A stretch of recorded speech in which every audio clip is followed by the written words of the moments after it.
DS Reddy புக்கில் accounts for not for ப்ராஃபிட்டில் exercise 35 35 very difficult sum யூடியூப்பில் டீட்டெயில்டாக போட்டிருக்கேன். ஓகே, இப்போ ப்ரீஃபாக சொல்லிடுறேன்.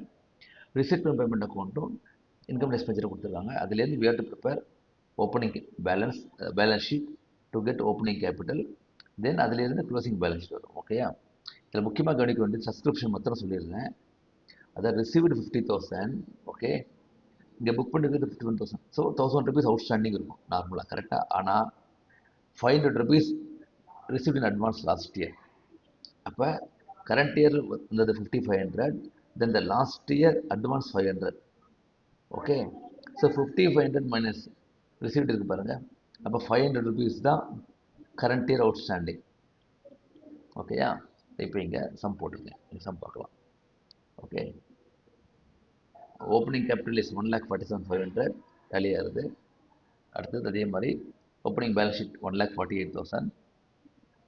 தென் க்ளோசிங் பேலன்ஸ் ஷீட் டேலி ஆகுது. இதில் முக்கியமாக என்ன பண்ணுங்கன்னா, ஒரு எக்ஸ்பெண்டிச்சரையும் between receipt and payment and income expenditure compare பண்ணுங்கள்.